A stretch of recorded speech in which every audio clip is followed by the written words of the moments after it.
मित्रों नमस्कार। मैं हूं राकेश कुमार। आप देख रहे हैं मत अभिमत। मित्रों, शिक्षक बंधु कभी कभी ऐसी गलती कर जाते हैं जो क्षमा योग्य नहीं होता है और उसका उनको कहीं ना कहीं खामियाजा भुगतना पड़ता है। तो मित्रों, ये वीडियो शिक्षक बंधुओं के लिए खास कर है और इसे बड़ी संजीदगी से देखने की आवश्यकता है। देखिए, सब के बावजूद शिक्षक कहीं ना कहीं सुधरने को तैयार नहीं है और कभी कभी कुछ ऐसा कर जाते हैं जो उनके लिए घातक सिद्ध होता है। और ऐसा ही कुछ कर गए सासाराम के शिक्षक, अब उन्हें भुगतना भी पड़ेगा। देखिए, चुनाव को लोकतंत्र का महापर्व कहा जाता है और आप अपने कर्तव्यों से विमुख होते हैं, उसके प्रति संवेदनशील नहीं होते हैं या यूं कहें कि विभागीय अनुशासन नहीं मानते हैं, ये सारी चीज़ें होती हैं और इस पर कार्रवाइयाँ भी होती हैं। लेकिन इसमें बचने का, माफ़ी मांगने का मौका होता है।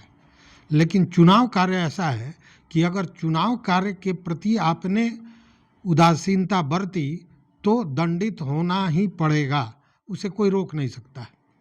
और ऐसा ही कुछ कर गए हमारे कुछ शिक्षक बंधु जो सासाराम के हैं।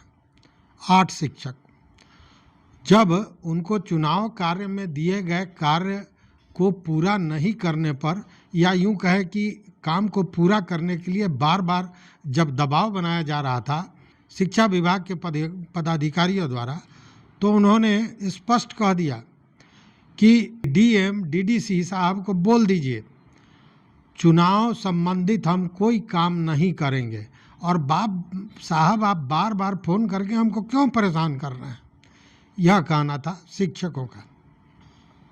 देखिए, मामला क्या है कि सासाराम जिले में नोखा प्रखंड है और वहाँ पे कई विद्यालय हैं प्रखंड में।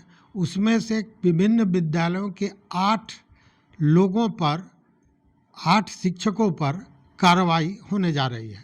उनसे कारण परीक्षा किया गया है और अगर कारण परीक्षा का जवाब वो संतोषजनक नहीं देते हैं तो कार्रवाई तय है, यह मान के चलिए। और मामला क्या था कि अब ये जो 8 शिक्षक हैं जिनसे शोकज पूछा गया है, ये हैं मध्य विद्यालय मुजराट के अनिल कुमार गुप्ता और अनिल कुमार, मध्य विद्यालय मठिया के मोहम्मद फिरोज अंसारी, उच्च विद्यालय गठनोखा के मोरध्वज सिंह, मध्य विद्यालय छतौना के दीपक कुमार तिवारी, मध्य विद्यालय रघुनाथपुर के विकास कुमार, मध्य विद्यालय घोसिया के संजय सिंह एवं मध्य विद्यालय भवहर के संतोष कुमार। देखिए, मामला ये था कि जो डीपीओ स्थापना हैं सासाराम के निशांत गुंजन, उन्होंने बताया कि जो चुनाव की तैयारी चल रही है विधानसभा चुनाव को, और इसको लेकर प्रशासनिक तैयारी जोरों पर है और लोगों को विभिन्न काम में लगाया गया है। और शिक्षक बीएलओ होते हैं, जानी हुई बात है। तो सभी बीएलओ से कहा गया था कि वो बीएलओ का नाम, पदनाम, मोबाइल संख्या, ईपिक नंबर, मतदान केंद्र और उसके साथ केंद्र का अक्षांश और देशांतर की मांग उन लोगों से की गई थी कि उसको अपडेट कर दिया जाए।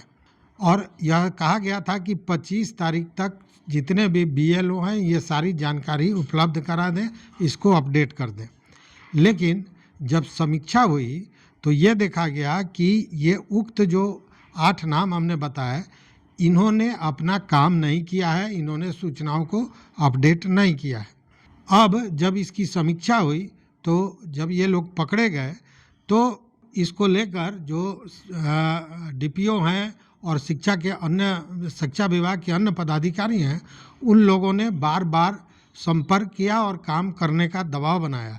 और इसी पर यह जो शिक्षक बंधु हैं इन्होंने कह दिया कि जाइए डीएम साहब, डीडी साहब को कह दीजिए कि हम चुनाव संबंधी कोई काम नहीं करेंगे और बार बार फ़ोन करके परेशान करना बंद कीजिए। अब ये मामला गंभीर हो गया है, क्योंकि मामला चुनाव कार्य का था और चुनाव कार्य में मैंने जैसा बताया कि अगर आप किसी तरह की कोताही बरतते हैं तो कार्रवाई तय है, इसको कोई रोक नहीं सकता है। अब इसको लेकर बाज़ाब्ता सरकारी सेवक का ये व्यवहार जो है वो गैर जिम्मेदाराना है। उन्होंने कार्य के प्रति लापरवाही की है, स्वेच्छाचारिता की है, वरिष्ठ पदाधिकारियों के आदेश की अवहेलना की है। ये सारे आरोप लगाते हुए कारण परीक्षा किया गया है। अगर 3 दिनों के अंदर में, जिसमें एक दिन तो बीत भी गया, अगर ये अपना संतोषजनक जवाब नहीं देते हैं, उस स्थिति पर इन पर कार्रवाई हो सकती है। और ये मान के चलिए कि कार्रवाई तय है, क्योंकि मैंने फिर कहा कि चुनाव कार्य के प्रति लापरवाही अपने पैर पे कुल्हाड़ी मारने जैसा होगा। अब दूसरी ओर देखिए हमने कहा ना कि सब के बावजूद शिक्षक अपने आप को बदलने को तैयार नहीं है। इसी तरह सुपौल में भी 8 शिक्षकों पर इस तरह का मामला आया है, लेकिन वो मामला ई शिक्षा कोष पर जो हाजिरी बनाना था, अटेंडेंस बनाना था, उसको लेकर है। एक ही आदमी बार बार एक ही कपड़े में 20 दिन 22 दिन, एक ही पिक्चर पर 20 दिन 22 दिन अटेंडेंस बनाया गया है। यहाँ तक कि अटेंडेंस शिक्षक का बनाना है और उसमें फ़ोटो प्रधानाध्यापक का दिया गया है।